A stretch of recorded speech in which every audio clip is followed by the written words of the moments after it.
Começou a gravar.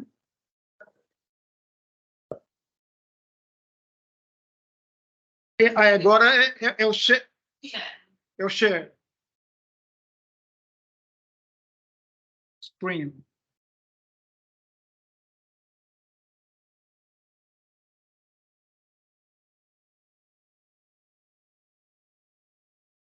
Eu devo ter direito de escolher.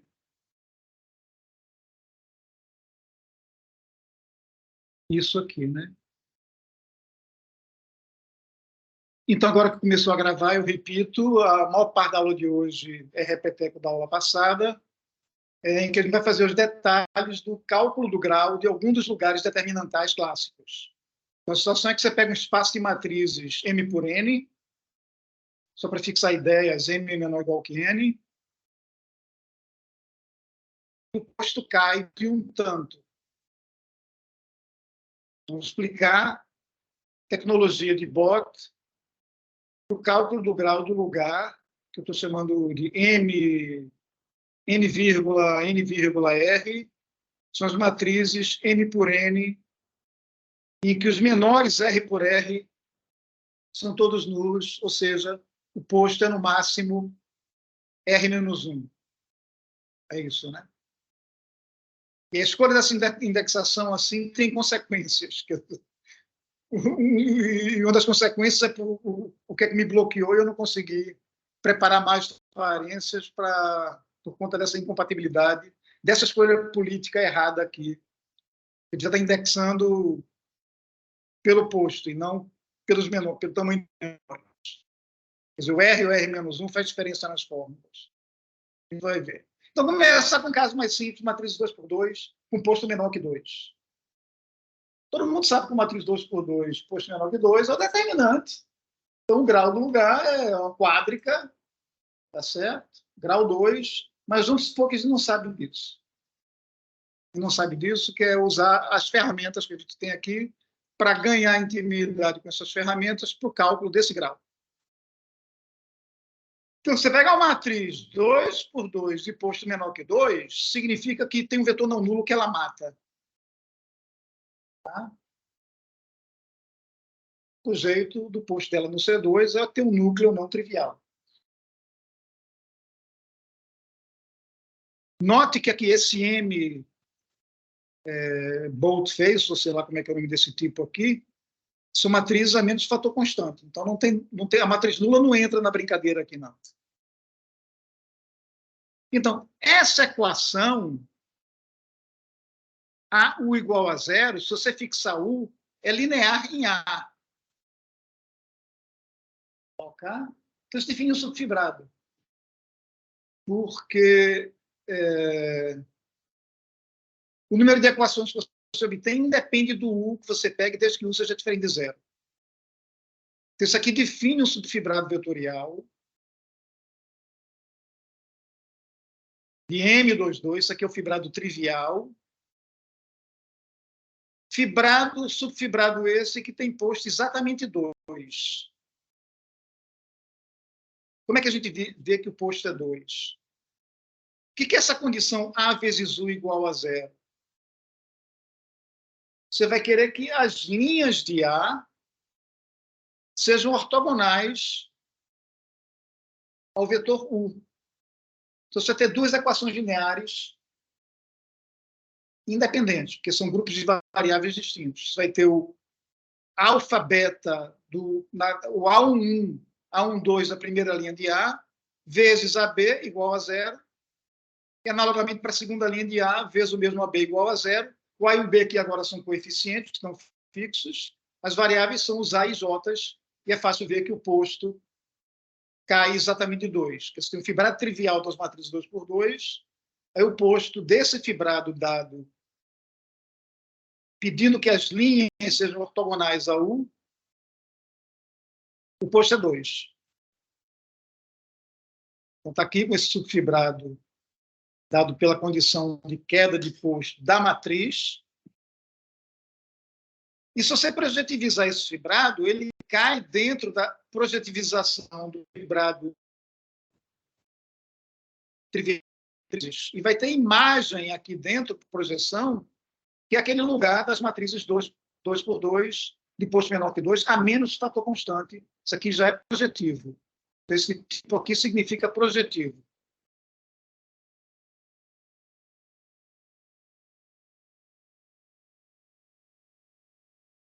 Bom, esse mapa aqui significa o quê? Aqui você tem pares.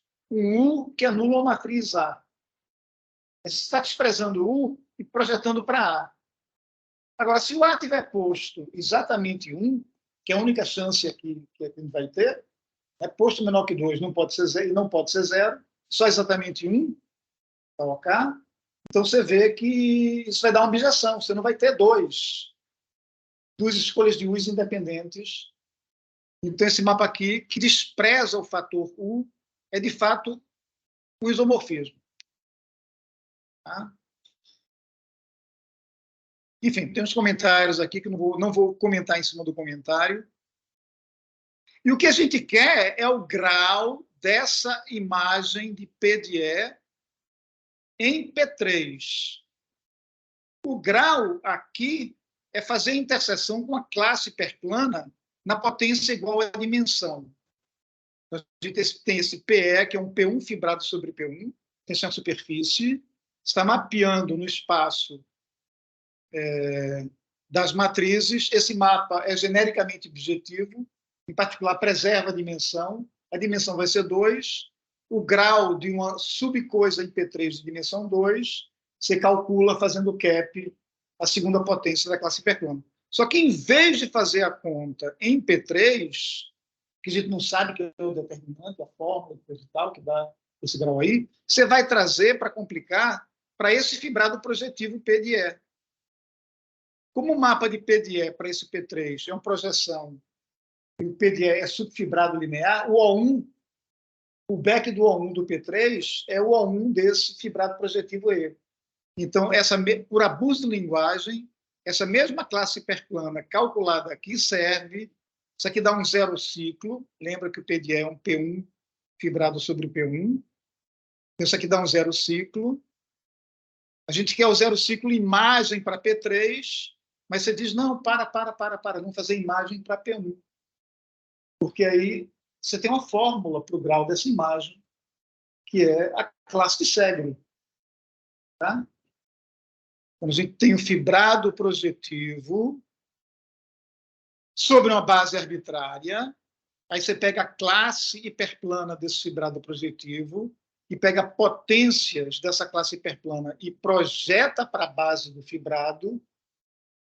Isso são as classes de Segre, que são inversas de classe de Chern. Mas bateu em classe de Chern, a gente sabe calcular usando o bot. É isso que a gente vai fazer. Okay?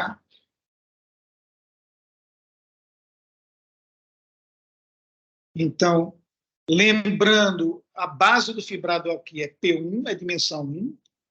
A única classe de Segre relevante aqui é a Segre 1, que vai ter dimensão 0, e é o grau dela que a gente quer.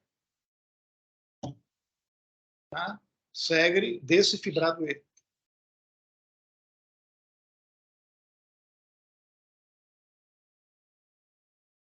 Então, essa Segre 1, vamos lembrar como é que calcula?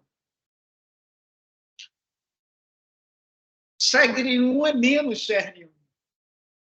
Então, agora é só aplicar a receita. Você quer calcular o grau de uma Chern de um fibrado equivariante. É fácil ver que esse fibrado E que aparece aqui é equivariante. Tá? Então, por conta dessa fórmula, você tem que olhar para os pontos fixos na base do fibrado. Os pontos fixos são os 2 pontos unitários. Eu estou escrevendo assim, que é aquela condição que está fazendo o papel do U, né, da equação A vezes U igual a 0. Então, a gente tem uma representação de C estrela com pesos que eu estou deixando aqui literais, W0 e W1, para E0 e para E1. E o que a gente está olhando é para o fibrado trivial, tornado um C estrela espaço, quer dizer, com ação de C estrela, da maneira natural, que é pegando a identificação do homem VV, um V dual tensor V. Eu vou explicitar isso aqui, como é que é essa ação. Na verdade, esse segundo V aqui podia ser um espaço arbitrário, e praticamente tudo que eu vou falar aqui agora independe desse espaço que você pegar aqui. Tudo que acontece, que a gente precisa, se passa no primeiro fator aqui, V.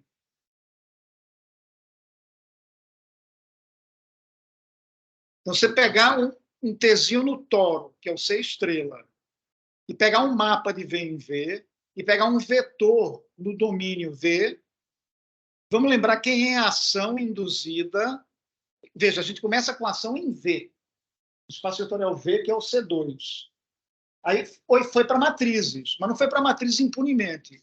Foi para matrizes pensando em matrizes como homem, VV, que é a mesma coisa que V dual, tensor V. Aí vai ter as representações induzidas. São essas que são os pesos dessas que a gente vai buscar.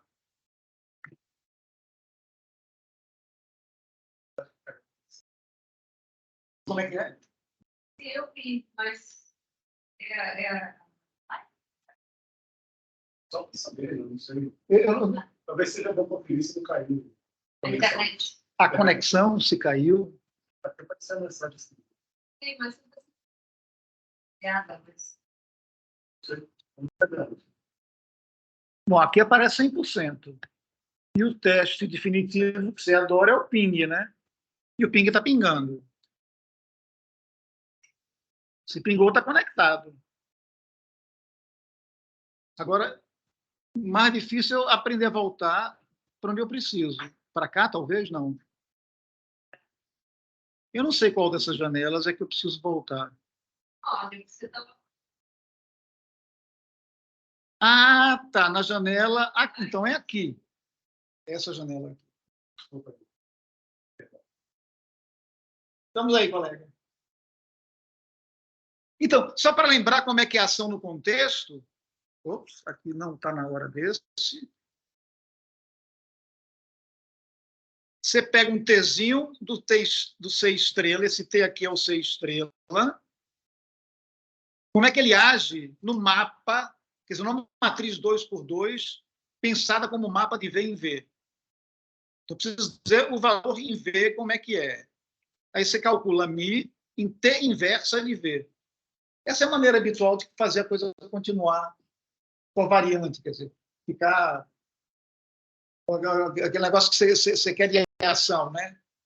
T1 aplicado em T2, aplicado no V, você pode colocar o parênteses do jeito que você quiser. Então, a maneira natural de definir é essa, tá certo? E com essa definição, é fácil ver que esse subfibrado é, de fato, equivariante. Aí a pontinha é usar as definições que eu acabei de dar aqui. Eu posso passar rápido isso, não tem nada que ilumine a vida. Então, você vê que se a equação de pertencer a E for satisfeita, se puser T na frente do U e do Mi, a equação continua sendo satisfeita. Então, o E é equivariante. Então, para calcular a primeira, né, está aqui um polinômio nas classes de Chern desse fibrado equivariante. Aí, como é que você calcula o grau dessa classe de Chern? Isso aqui é um zero ciclo, em P1.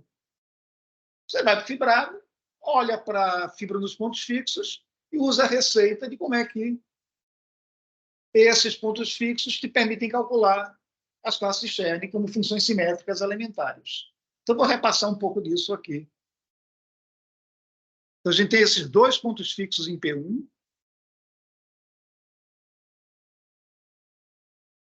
A fibra sobre o 1 é formada por essas duas matrizes. Quer dizer, quem é a fibra sobre o 1? Que não é que é formada. Base essas duas matrizes. Você está procurando pelas matrizes que, quando você multiplicar por 1, 0, dá 0. Você multiplica uma matriz por 1, 0, vai dar a primeira coluna. Então, a matriz que você quer tem primeira coluna nula. A segunda matriz vai ter que ter uma aqui ou aqui. Tá? Posto 2, são essas duas aí. E agora precisa saber calcular quem é que são os pesos para a ação induzida. Aí, para isso, a gente identifica essas matrizes com os tensores por conta daquele isomorfismo que a gente falou lá atrás. V dual tensor V, ou mais geralmente V dual tensor W, é a OME de V em W. Tá certo? Então, essa aqui é esse primeiro e essa aqui é esse segundo. E como é que você vê isso? Veja, essa é a matriz que, quando você multiplicar por 1, 0, se colocar 1, 0 em pé aqui, dá 0. Que é exatamente o que essa aqui faz, porque o 2 estrela tensor 1 aplicado a 1, 0, que é o 1, você vai fazer o 2 estrela aplicado em 1. Essa aqui é a base dual. O 2 estrela aplicado em 1 é 0. Tá? Esse escalar você tem que colocar multiplicando 1, mas é 0. Tá certo? Então, daí você se convence que a esse ponto fixo corresponde essa fibra de posto 2, que tem essa base matricial, que pode ser identificada com essa base como tensores decomponíveis. E aqui você sabe quem é que são os pesos. É W1 menos W2. W2 menos W2. Aqui o peso é 0. Tá? E analogamente para o EO2. Então, repetindo, quer dizer, como é que eu associo mesmo isso a isso aqui? Essa matriz anula o 2. Se você olhar para esse tensor aqui, pensado como mapa, isso aqui anula o 2, pelo mesmo motivo, porque isso aqui calculado em U2 significa o 1 estrela calculado em U2. E, de novo, por dualidade, isso aí é 0. Tá? O tangente, a gente sabe a fórmula, né? É dual do subtensor, o que sobra. Então, o espaço vetorial que a gente está divisando é o 1 e o 2. Tá? Então, ele é gerado por 1 e o 2. Quando o sub é o 1, o que sobra é o 2. E vice-versa. A fibra do tangente em U2 é o dual do sub, vezes o que sobra, que é o 1. E a gente sabe calcular os pesos disso aqui. Tá, okay? E agora é só fazer a soma numerador dividido por denominador. Isso é bote. Faz conta numerador por denominador. Numerador vai ser quem? Primeira classe Chern, que você vai calcular aqui, dividido pela primeira classe Chern, que você vai calcular aqui, porque o numerador é para cada ponto fixo. O denominador é a classe de Euler, o top Chern classe do tangente, para cada ponto fixo. Então, quem é o primeiro num? É a primeira classe Chern, que é a soma dos pesos. Faz as contas comigo. Ó. O 1, o 2 dual tensor 1, o peso é W1 menos W2. É esse W1 menos W2 que eu coloquei aqui. Analogamente, o outro, primeira classe Chern, você soma. Tá? Todos os pesos. É a função simétrica elementar dos pesos é essa. Aqui é o 2 menos, W2 menos W2 é 0. Então, essa primeira fração contribui com menos 1, vocês estão vendo. É W1 menos W2 dividido por W2 menos W1. E a outra fração é análoga. Então, você fica com menos 1 mais menos 1 dá menos 2. E a resposta certa, que a gente queria Segre, que é menos Chern. Tá? Menos menos 2 dá o 2, foi prometido. Ok? Então, deixa só passar muito rapidamente. Vou até beber água para ser mais rapidamente.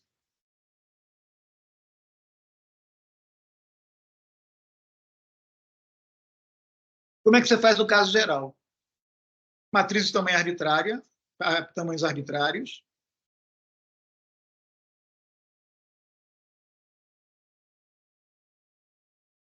Então, a condição dos menores R por R serem nulos está pedindo que o núcleo, pelo teorema do núcleo da imagem, se você quer que a imagem tenha posto no máximo R-1, o núcleo tem que ter posto pelo menos a diferença N menos R menos 1 entre parênteses, que é menos R mais 1. Ok? Então, você vai querer que o A mate um subespaço dessa dimensão. Se mata mais, tanto faz, porque eu quero que mate 1. Essa é a condição do posto cair. Então, você quer que exista agora aquele Uzinho que era só um vetor lá, porque era um subespaço de dimensão, era um ponto de P1, agora que virou um U caligráfico, é um ponto da Grassmanniana de subespaço de dimensão N menos R mais 1. Ou se preferir, menos R menos 1. E aquela história da escola política errada que eu fiz, e agora a gente vai assim até o fim, de todo jeito. Tá? E você quer que o A mate U. Isso é, de novo, um subfibrado vetorial, porque quando você fixa U, essa equação é linear de posto que independe do U, linear nas entradas de A. Pelo mesmo motivo, você tem que ter um tanto de coisa assim, perpendicular um tanto de coisas assim independentes. Tá? Então, é uma conta que é até fácil de fazer, e eu acho que eu fiz aqui.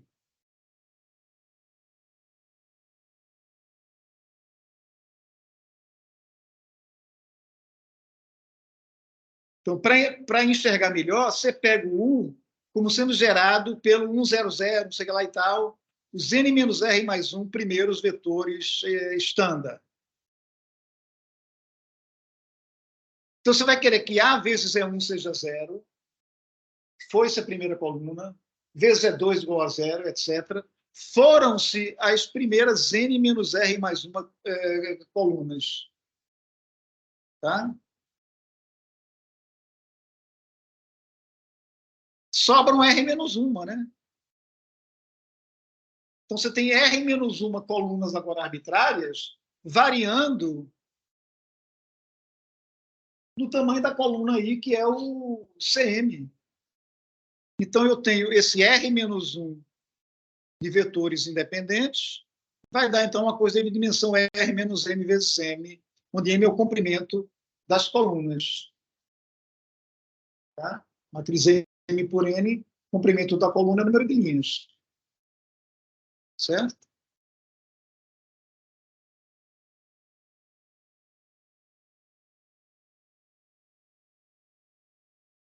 Então, o P de E tem essa dimensão, que é a dimensão das fibras.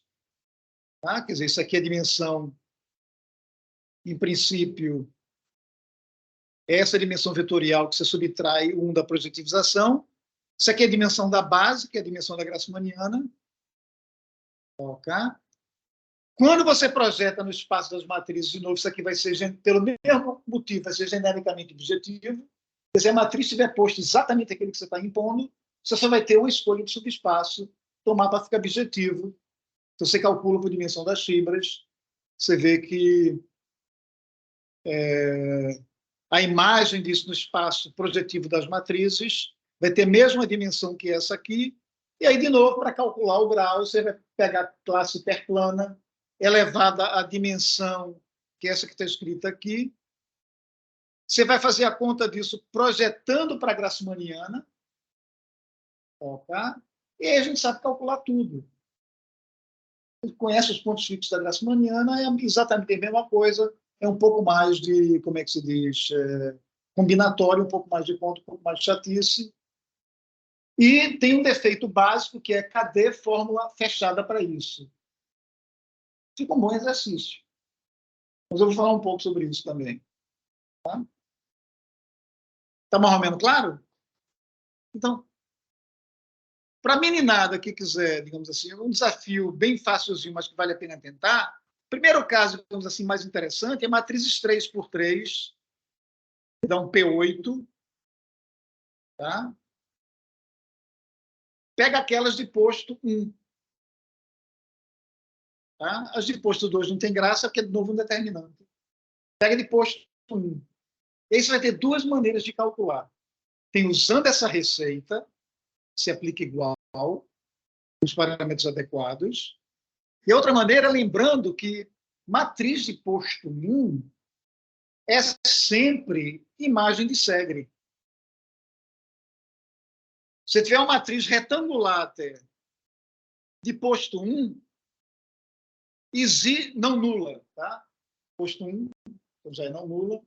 Pega uma matriz retangular, Tá certo? Se ela tiver posto 1, vai existir um par de vetores, você põe um em pé e o outro deitado, você multiplica, ó, cá fica uma matriz n por 1 multiplicado por uma matriz n por m, 1 por m, o resultado é uma matriz n por m, o posto é 1, então é a imagem de Segre. Matrizes de posto 1, projetivamente, é sempre imagem de Segre do tamanho adequado. E calcular o grau do mergulho de Segre é um exercício simples, fica por conta dos Bezoos para espaços multiprojetivos, se não quiser deduzir só. Usando as definições. Dá para fazer somente usando as definições também. Pelo menos claro que eu tentei passar.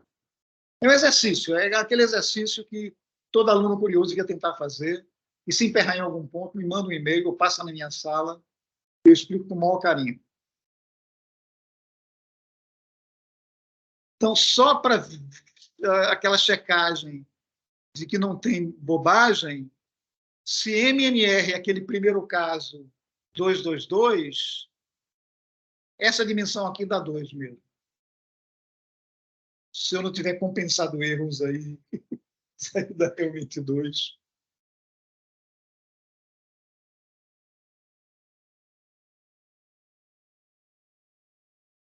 Como eu já mencionei, esse mapa é genericamente objetivo, e aí segue fórmulas. Você pode calcular o grau usando BOT. Usa BOT aqui, o que você vai precisar fazer? Isso aqui é um projetivo sobre a grassmanniana, que está distinguida aqui em cima. Você sabe quem é que são os pontos fixos da grassmanniana. Tipo assim, esse U é um ponto fixo. Tá? O ponto fixo vão ser aquelas escolhas dos vetores unitários, cheio de só um e o resto 0. Tá?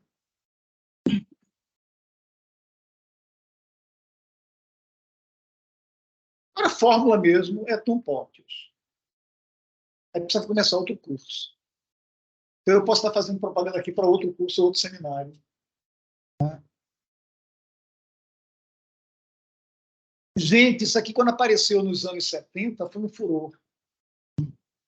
A quantidade de trabalhos que apareceram, especializando, generalizando isso aqui, é uma coisa imensa. Tá? Então, qual é a situação geral? A gente está falando de matrizes M por N. Matriz M por N é um mapa de 2 fibrados triviais. Você pode pegar 2 fibrados arbitrários, vetoriais arbitrários, e pegar um mapa de fibrados vetoriais.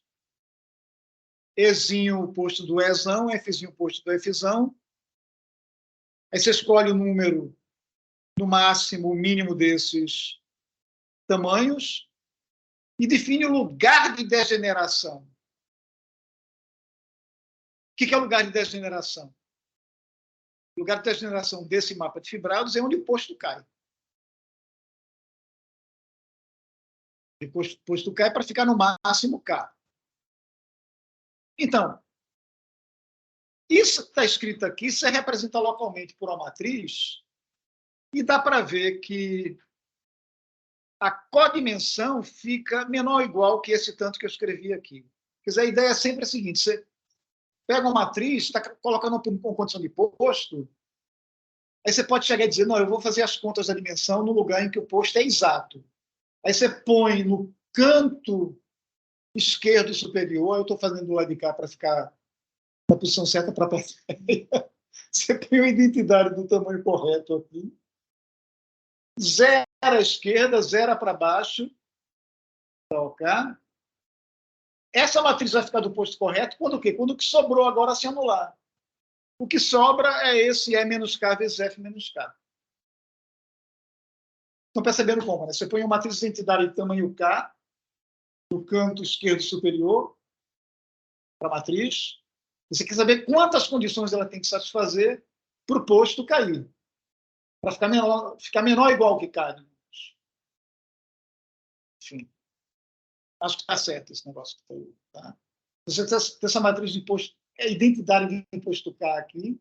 Você limpa a esquerda, fica com um bloco enorme com K zeros. Limpa abaixo, fica com outro bloco cheio de zeros. O que vai determinar o posto dessa matriz agora é o que sobrou de coordenadas. E o que sobra, está clara a conta. De E eu apaguei K, de F eu apaguei K, sobra E menos K vezes F menos K. Então, esse é o número de equações que a condição de posto está obrigando. Elas não precisam ser independentes, essa história, né? Por isso que você tem só uma desigualdade, quer dizer, a dimensão é maior ou igual que isso, se não vazio. Pode ser vazio. Pode ser vazio. Então, com esses dados aqui, aparece uma classe no grupo de Chao suportada no lugar de degeneração. O M é a dimensão esperada. Qual é a dimensão esperada? É a dimensão da base, isso aqui são fibrados sobre X. Então, M é a dimensão da base, subtraindo o número de equações reais, efetivas, que estão sendo impostas, que é o que dá a codimensão presumida, a codimensão esperada. Ok? Então, aparece uma classe nesse grupo de Chao, que quando você manda por imagem direta para o ambiente, pintou uma fórmula que generaliza a única que eu sei de cabeça. Caso particular dessa aqui. Se você pegar o mapa E, F, o E sendo trivial, então o sigma é apenas uma seção de F, ok? Então, você está olhando para os zeros de uma seção. Isso é classe Cherny-Top. Se a codimensão for correta. Isso aqui é uma ampla generalização desse caso particular, que é o que fez a vida da gente lá naquelas coisas de como é o nome, splitting principle, fórmulas e tal, para top class Cherny. Isso aqui é o que generaliza assombrosamente. Não adianta querer passar mais integrais para isso, porque não tem mais. Você tem que vir para o Fulton e olhar no Fulton o mapa, a classe virtual, digamos assim, que é o nome, né, que existe, que tem sempre a dimensão correta, sendo que o lugar geométrico mesmo em que o posto cai pode ser horroroso, pode ser o espaço, digamos, pode ser o... Nada impede desse mapa ser nulo aqui, por exemplo. O mapa podia ser nulo, o posto cai eternamente, ok? Mas, mesmo assim, aparece uma classe na dimensão correta. Uma maneira, digamos assim, de fazer mais demagogia em cima disso é só você pensar no nome daquelas 27 retas, as eternas 27 retas. Você pegar a cúbica para ser um plano triplo, a classe virtual a que está se referindo aqui continua dando 27. Está perdido no meio do plano lá, uma realização efetiva como limite de 27 do caso não degenerado. Essa aqui é só um exemplo, para citar um exemplo bom, em que mesmo que você tenha um lugar efetivo de dimensão errada, plano triplo, você tem dimensão 2 e não dimensão 0, que é o que você queria, para retas uma cúbica, é um caso particular disso que está escrito aqui, e a fórmula é essa coisa aqui, que envolve mais combinatória do que eu sou capaz de oferecer a vocês, mesmo que eu tente preparar melhor essa aula. Tá? Essas aqui são coisas que, se você gosta de combinatória, você vai aprender o jeitão e vai saber repetir sempre, senão você faz o que eu faço, em cada caso específico é que eu vou fazer. Eu sou bootstrapper. Isso aqui está implementado em uma cola, está implementado em Maple, você chama bootstrapper que faz as contas. Tá? E deu.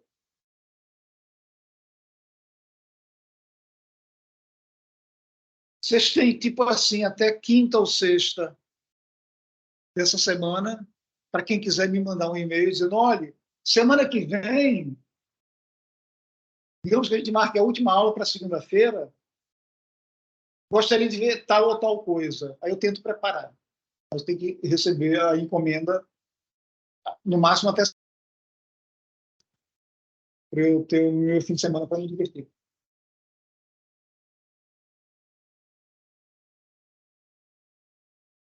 Perguntas?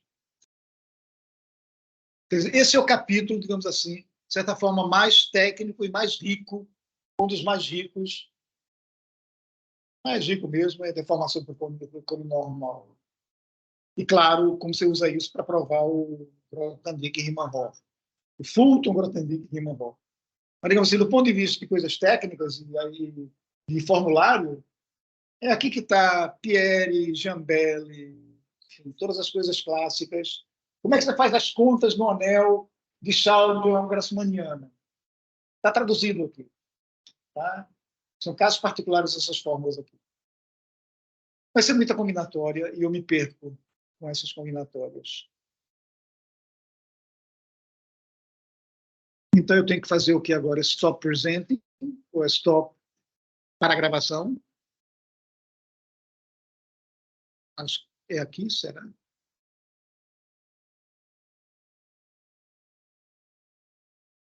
Stop presenting. Não, não era stop presenting.